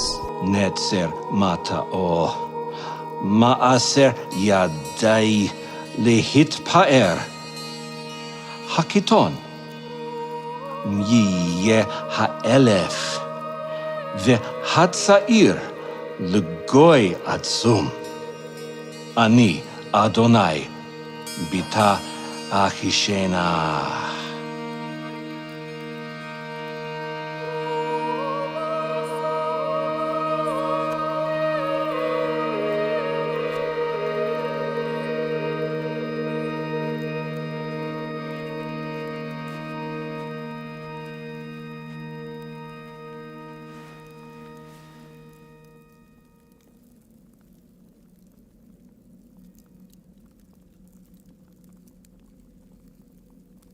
O Espírito do Senhor Deus está sobre mim, porque o Senhor me ungiu para pregar boas novas aos mansos. enviou-me a curar os quebrantados do coração, a pregar liberdade aos cativos e a restaurar a vista aos cegos,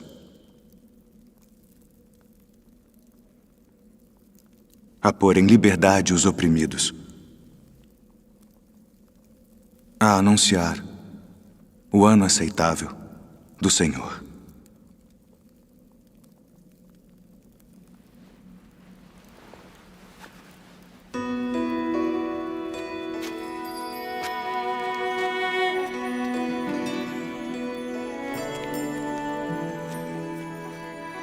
Hoje se cumpriu esta escritura em vossos ouvidos. Não é este o filho de José? Então, isso é uma referência direta que Jesus fez sobre o livro de Isaías, né? As profecias de Isaías. Ok? Isaías 53, nós vimos também, é uma porção do Antigo Testamento onde tem mais detalhes sobre a crucificação de Jesus. Então, versículo a versículo, a gente pode encontrar a referência do cumprimento desses versículos no Novo Testamento. Ok? Isso aqui é legal você, de repente, ter junto ali para provar alguém, né? Então tem todos aí, versículo por versículo do Isaías 53, qual é o versículo e onde se cumpriu no Novo Testamento. Algumas referências, tem outras também que complementam isso aí, né? Ok? Muito bem, então vamos começar a aula de hoje. E ainda tem prova, ainda tem aula e tem a prova. Barbaridade, né? Mas vamos lá, não tem problema não. Então, o módulo 6, gente, só faltou, né? Porque a gente já estudou a salvação prometida, né? Ok, eis que a Virgem conceberá. A salvação providenciada, Isaías 53, ele tomou sobre si as nossas dores. E agora falta a consumação da salvação, a salvação consumada. No final, né? Como é que os americanos falam aí, Marcelo? No the end of the day, né? No bottom line, ou no final das contas, no frigir dos ovos, como um bom brasileiro. O que vai dar tudo isso aí? A consumação. E aí é rápido, gente, porque bastam 2 porções do livro de Isaías, né?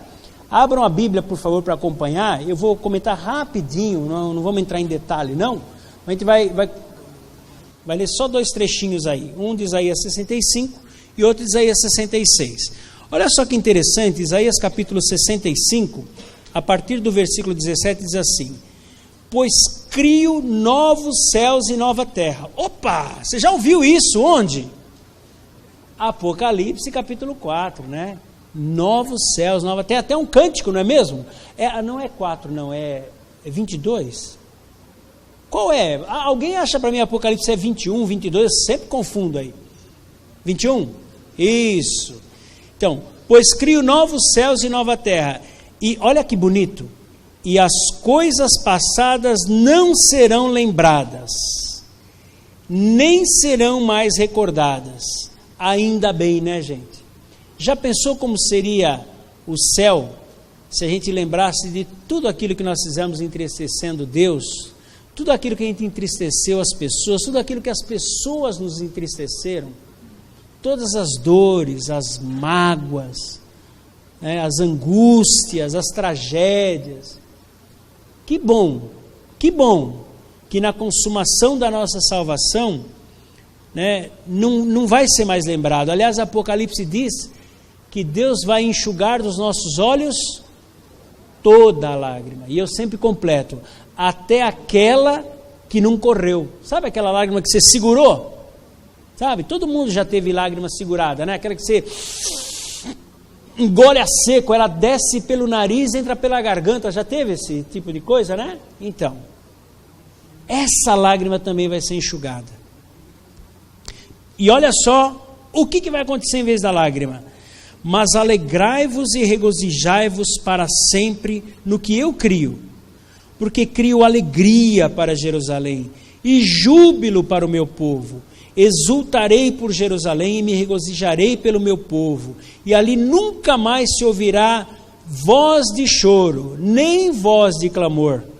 Ali não haverá mais criança que viva poucos dias, nem velho que não complete os seus anos, porque morrer aos 100 anos será morrer jovem, mas o pecador será amaldiçoado aos 100 anos.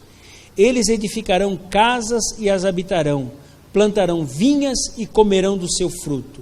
Não edificarão para que outros habitem, não plantarão para que outros comam, porque os dias do meu povo serão longos como os dias da árvore, e os meus escolhidos desfrutarão das obras das suas mãos por longo tempo. Não trabalharão em vão. Má notícia aos preguiçosos: vai ter trabalho no novo céu e nova terra. Então estuda, continue estudando, quem sabe você seja um engenheiro da Nova Jerusalém, né? Não trabalharão em vão, nem terão filhos para calamidade, porque serão a descendência dos benditos do Senhor, e os seus descendentes estarão com eles. E acontecerá que responderei antes de clamarem. Olha que bonito. E acontecerá que responderei antes de abrir a boca, e os ouvirei quando ainda estiverem falando. E olha que lindo. O lobo e o cordeiro pastarão juntos, e o leão comerá feno como boi, e a comida da serpente será o pó. Não farão mal nem dano algum, nem em todo o meu santo monte, diz o Senhor. Isso aqui daria um estudo enorme, porque para começar, né? O lobo vai se parecer com o cordeiro, não o cordeiro com o lobo. O leão vai começar a comer feno como o boi, não o boi vai caçar como o leão. Esse é o novo céu e nova terra, né? E tem 66, espera aí. Capítulo 66, ele continua falando desse novo céu e nova terra, da consumação. A partir do versículo 22, ele diz assim: pois diz o Senhor, assim como os novos céus e a nova terra que farei durarão diante de mim, assim a vossa posteridade e o vosso nome durarão. E acontecerá que toda a humanidade virá adorar diante de mim, desde a lua nova até outra lua nova, e desde um sábado até outro, diz o Senhor. E olha que legal, está falando dos salvos. E o outro lado da moeda, é uma pena. Eles sairão e verão os cadáveres dos que transgrediram contra mim, porque o seu verme nunca morrerá, nem o seu fogo se apagará, e eles serão um horror para toda a humanidade.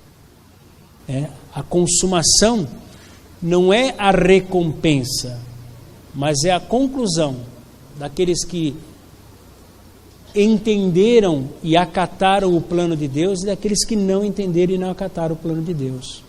Existe um novo céu e nova terra, mas também vai existir o lago de fogo, preparado não para o ser humano, todo mundo sabe isso. O lago de fogo foi preparado para o diabo e seus anjos, mas infelizmente, se a gente não fizer absolutamente nada, se Deus não fizesse absolutamente nada, esse seria o nosso destino. Mas porque Ele morreu por nós, o nosso destino muda. O nosso destino, por causa da graça, é a nossa salvação.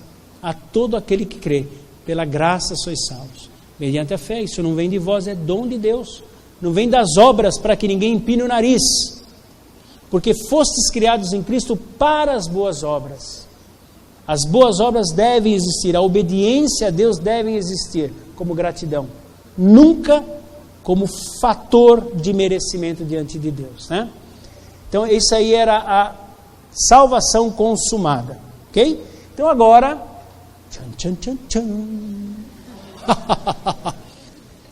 capítulo 67 de Isaías é a vingança do professor, ok, pessoal? Tranquilo? Muito bem. Como é que vai ser a prova? Do jeitinho que eu falei para vocês.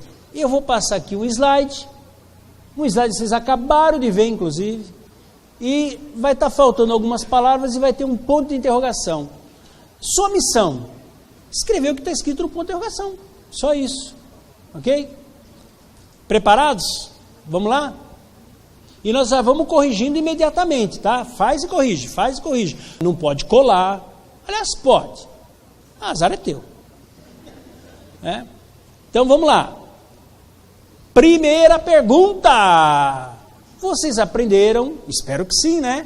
Que o Velho e o Novo Testamento se completam. Então, no Antigo Testamento o Salvador virá, no Novo ele veio e voltará. No Velho Testamento Deus se apresenta como Deus de poder, majestade, santidade e soberania. Já no Novo Testamento, Deus se apresenta o amor, a pessoa de Deus. E tem duas palavras marcantes que você só tem que fazer assim na sua folha. Número 1, colchete. tal e tal. Na sequência. Primeiro esse, depois esse. Se você não souber, não tem problema. Você pode subir na caixa d'água e pular. Exagero às vezes, né? Só às vezes. Tá bom, vai, você não precisa pular da caixa d'água, vai fazer o curso de novo. Pior. Não, cadê a caixa d'água? Ok aí? Já responderam? Vamos conferir.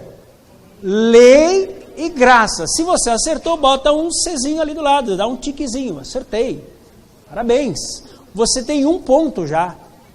Essa aí foi fácil, foi não? Isso aí eu vou contar para vocês por que eu coloquei essa fácil.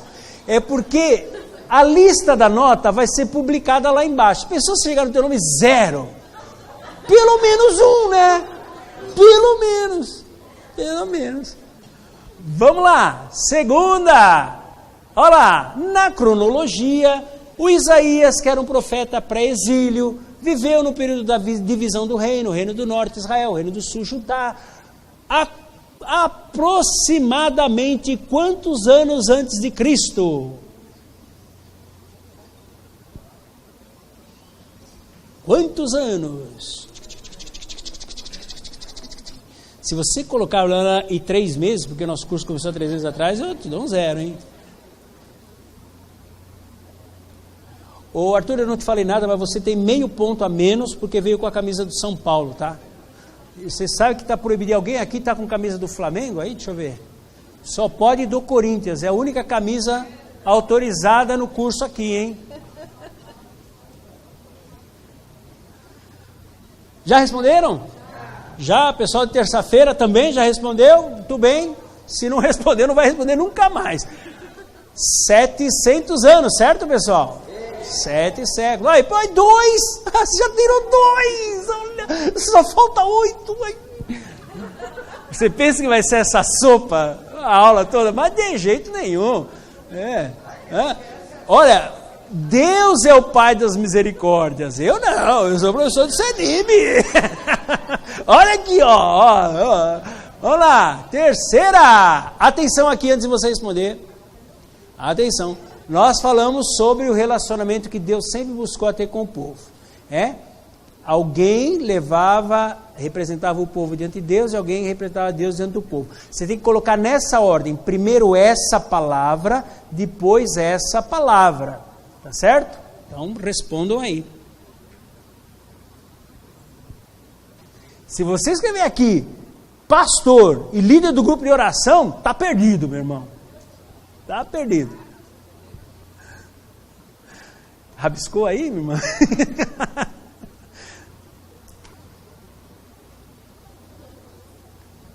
Tranquilo?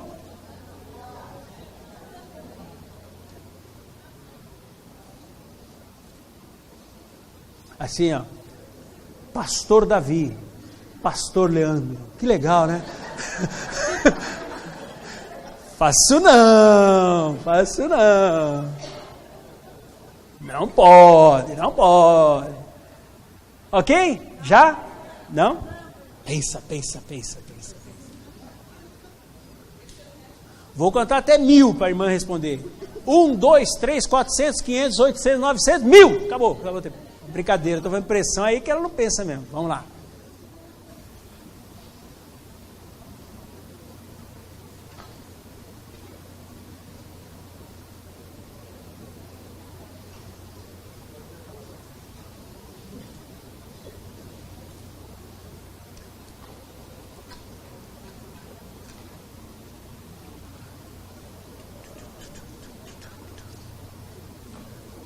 Podemos ir em frente?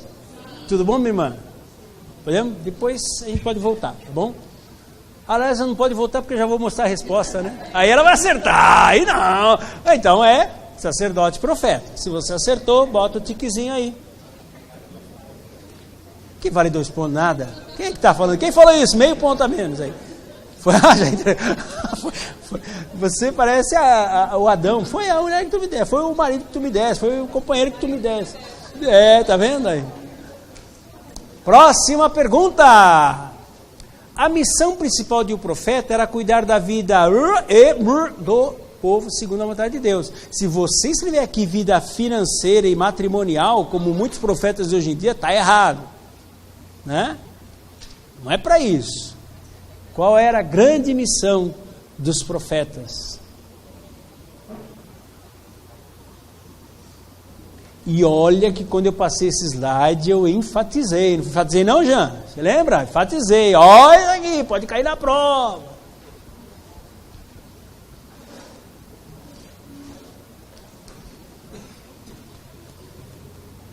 Já respondeu? Não. Já respondeu? Já respondeu?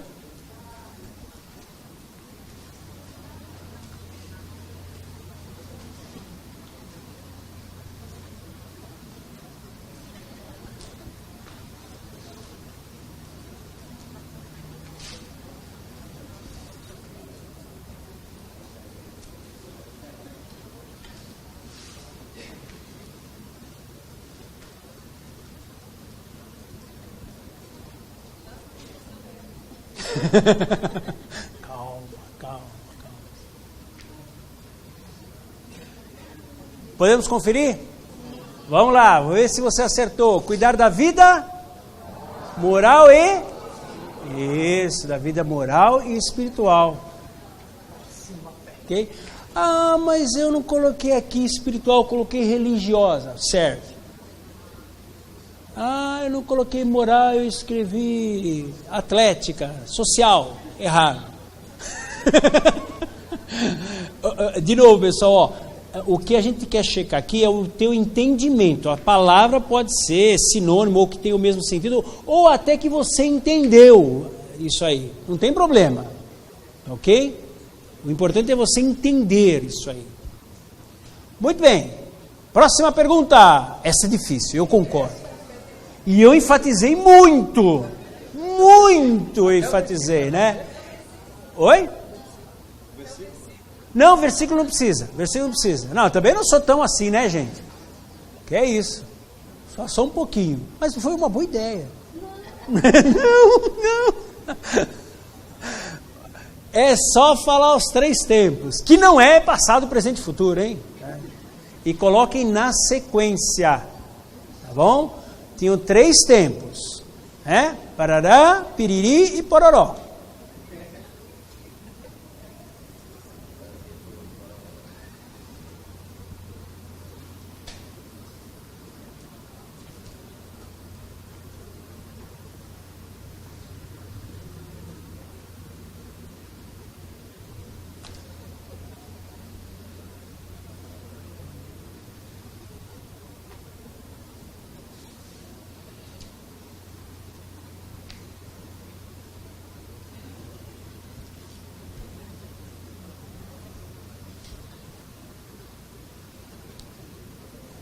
Deixa o Marcelo colar ali. Esse papo dos dois serem uma só carne, cara, aqui na prova não, hein, rapaz. Ok, já? Já? Então vamos lá, pessoal. Quais eram os tempos? O imediato, o futuro ou o próximo, pode ser, próximas gerações, né? Daí a alguns anos, pode escrever o que você quiser. E o outro, para hoje, o eterno, né? O conceito que vive aí. Se mudou a ordem. Boa pergunta, Denise. Você é muito minha amiga, mas eu sinto muito nessa aí. Não, peraí. Influencia nesse caso se mudar?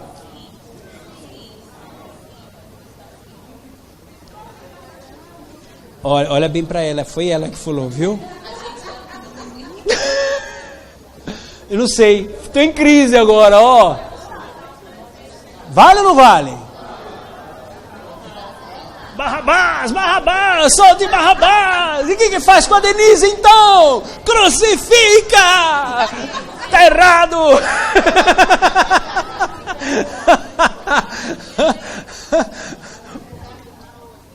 Oi? Presente pode. Ok. Próxima. Opa. Não tá certo. Quem fez só 2? Vamos lá, essa aí é fácil, hein? O tema do livro de Isaías, que é o mesmo significado do nome do Isaías, uai. Fácil, né?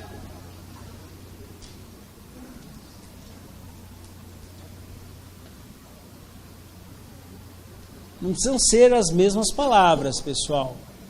Ok? Tem que ser o mesmo sentido.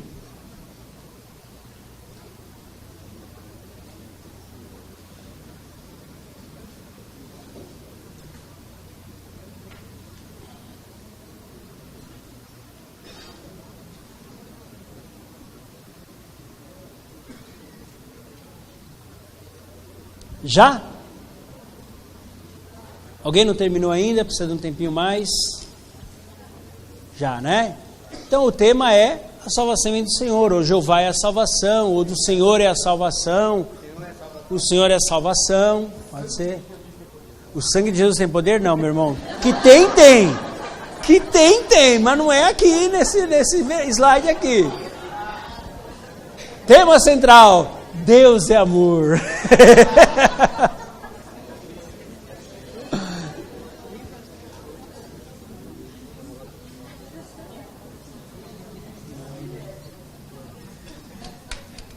Ok? Quantas perguntas já foram? Até perdi a conta. 6. Vamos para a 7ª. Essa é dura. Não precisa ser mais com as mesmas palavras, né? Como falei para vocês. Mas a ideia, né, pessoal? Do capítulo 1 a 39 é passar o mertiolate. Do capítulo 40 a 66 é soprar. Do capítulo 1 a 39, né, Deus é apresentado como Santo de Israel. Do 40 a 66, o servo sofredor. Então, o que Isaías aborda? O que Isaías aborda na primeira parte?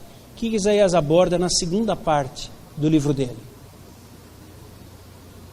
Pensando. E inclusive tem duas palavras, né? Mas você pode colocar uma só. Desde que o sentido, ó, guarda isso, pessoal. Eu não estou querendo aqui fazer prova de português.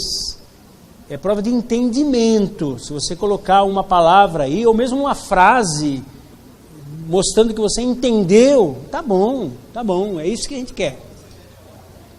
Não pode ser mertiolate. Não pode. Porque mertiolate é marca, tem copyright, né? É arde e sopra. É uma boa sugestão, mas está errado.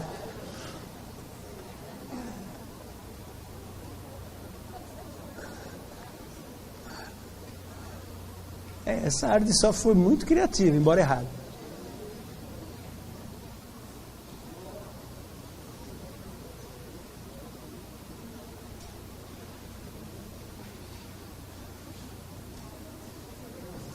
Já?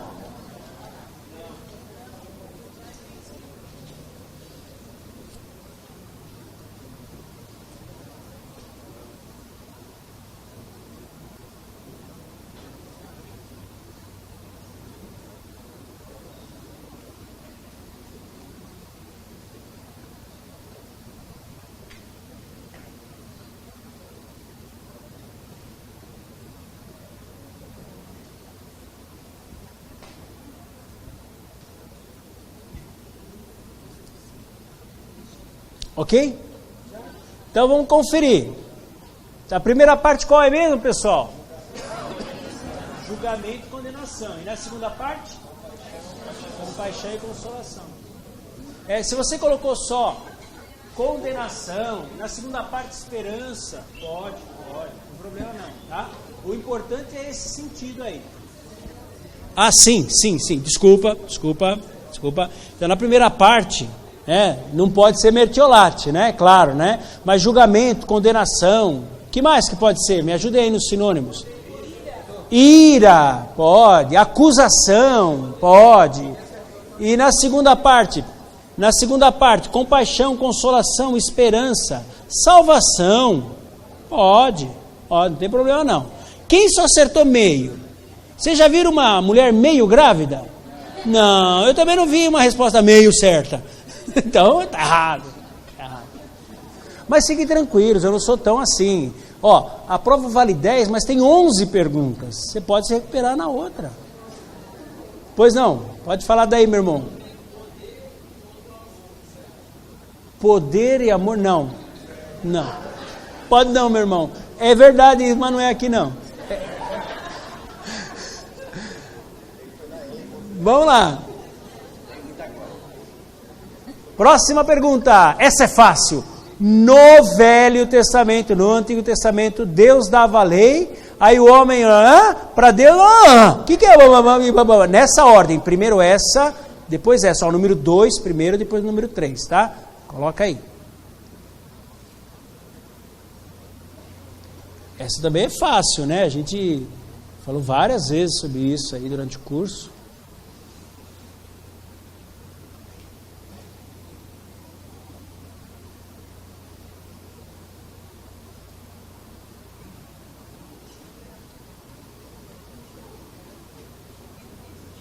Existe aqui.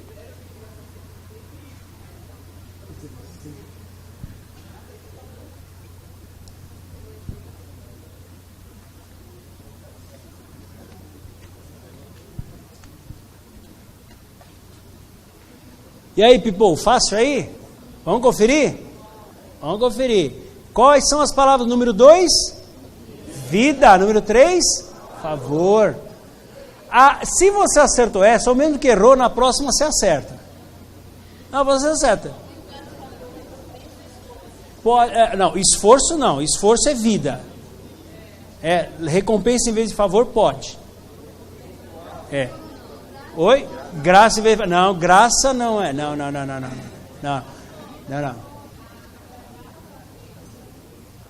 Isso vale. Esse é o conceito.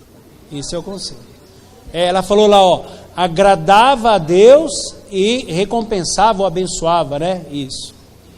Então, o conceito aqui é que Deus só faz o bem quando a gente fazia o bem para Ele. De novo, meu irmão. Vem lá. Oi? Não, ritual não.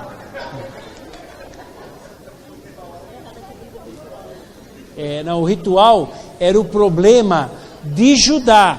Judá substituiu a vida por ritual e liturgia. Agora não se preocupe, o próximo você acerta. O próximo é esse aqui. No Novo Testamento. Hoje, para nós. Só tem 2. O 1, Deus faz alguma coisa, e o 2 a gente faz outra coisa. Essa é fácil.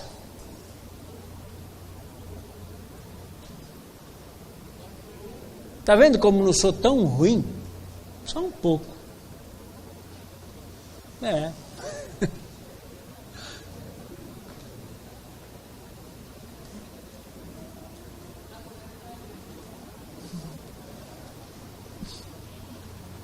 Já?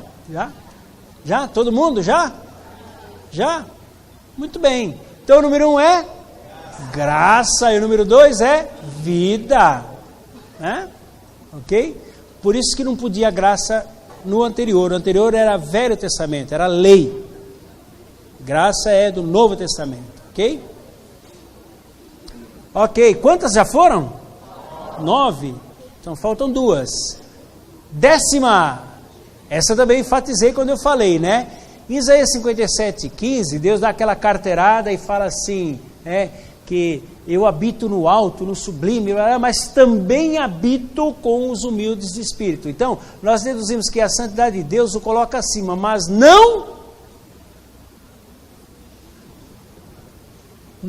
coloca o quê? Não precisa ser a mesma palavra, pode ser sinônimo ou o mesmo entendimento, né? Isso que é importante. Oi? Não precisa ser uma palavra.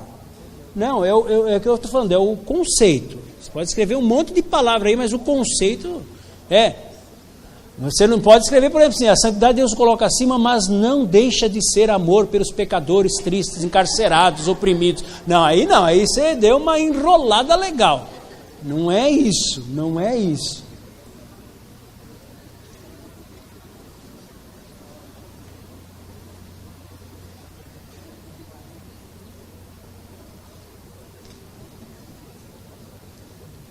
Já? Vamos conferir. A santidade de Deus o coloca acima, mas não distante, longe, separado, oculto. inacessível, que mais? Ausente, afastado. Isso, tudo isso vale. É o conceito que vale aqui, tá, pessoal? Ok, essa foi a 10ª. Então, para você tirar 11, né, tem essa aqui, ó, atenção. Eu também dei muita ênfase quando eu mostrei, né? Ó, olha lá, ó. A partir do capítulo 40 de Isaías, ele apresenta os 3 tempos da salvação. Aí faz diferença, hein, a ordem. Coloca na sequência. Sequência de salvação. Salvação. O pastor prega e eu levanto a mão, Jesus me salva. Não é esse. Não é. Não. É no livro de Isaías.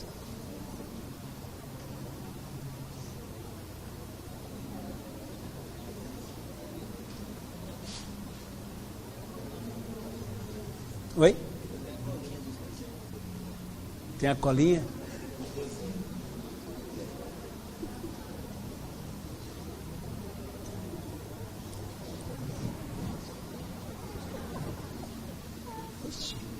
Vocês não se incomodam de passar uns 5 minutinhos aí não, né?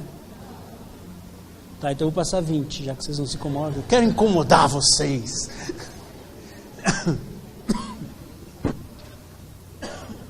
Podemos conferir?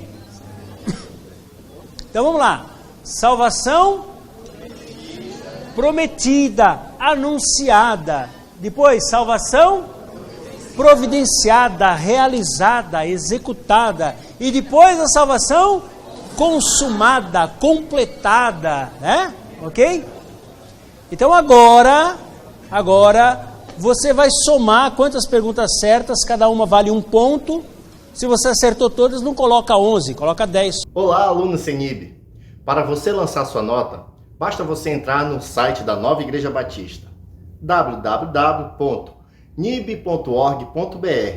Procure lá o botão Registrar Presença. Clique nele, coloque a sua matrícula e pronto, basta lançar a sua nota. Dessa forma, teremos seu registro. Que Deus o abençoe. O que a gente viu, que a gente gostaria que vocês guardassem daquilo que a gente estudou nessas 7 semanas aí, né? Sobre as mensagens de Isaías, né? Primeiro, isso.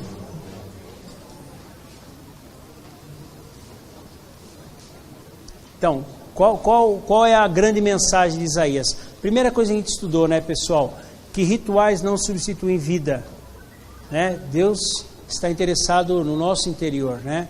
Segunda coisa, pessoal, que a visão que nós temos de Deus define o nosso relacionamento com Ele. A terceira coisa é que não importa o tamanho da crise, todo mundo passa por crise, importa que a gente saiba que Deus está no controle e perto. Isso é o consolo, né? Okay? Porque crise todo mundo tem, dificuldade todo mundo tem, né? Outra coisa importante é que a graça de Deus, e não o nosso esforço para merecer alguma recompensa, é que nos leva a uma vida de gratidão, serviço e retidão. E por último, que ao final de tudo, na consumação da nossa salvação, nós estaremos desfrutando de novos céus e nova terra, onde nenhuma lágrima haverá, né? E a grande mensagem e a razão de tudo isso é porque um dia lá no passado Deus se fez gente e habitou entre nós. Então a gente termina aí com essa música aqui para nossa meditação.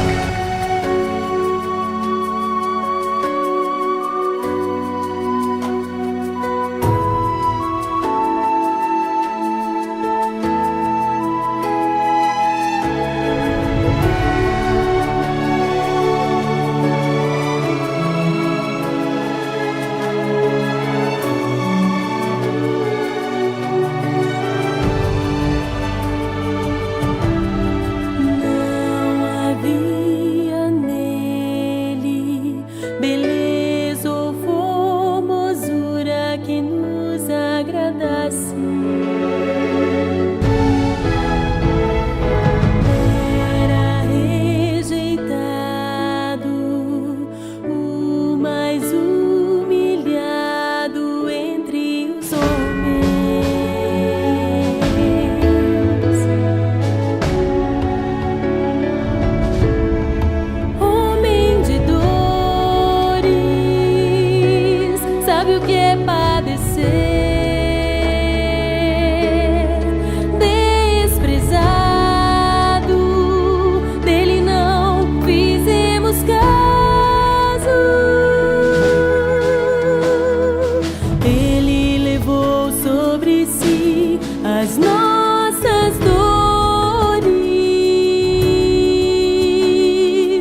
passado, moído pelas nossas iniquidades,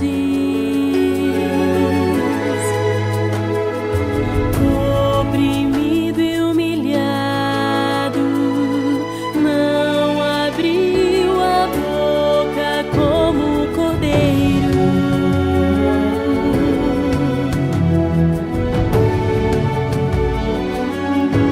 Seu castigo nos traz paz, suas chagas a cura, por suas pisaduras somos sarados, porque Ele levou sobre si as nossas dores. Ele levou sobre si as nossas transgressões, e nós olhávamos para Ele, pensávamos que eram seus próprios pecados que o levavam ali, mas foi por mim e por ti.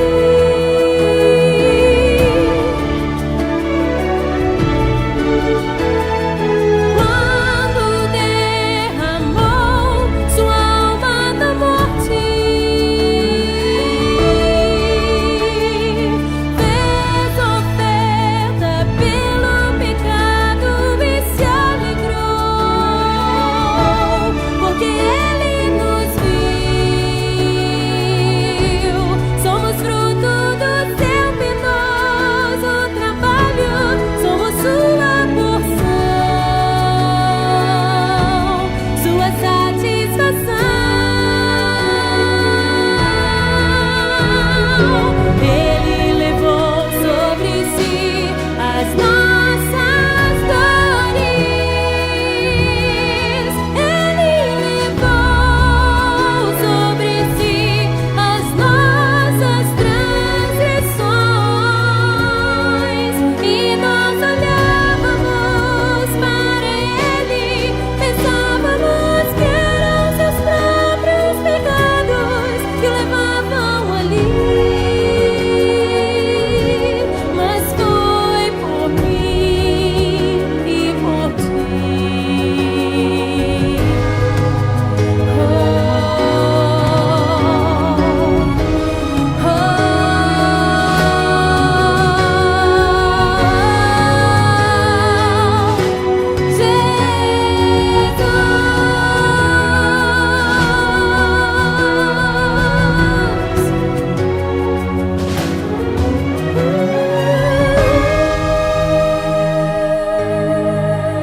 Acabou.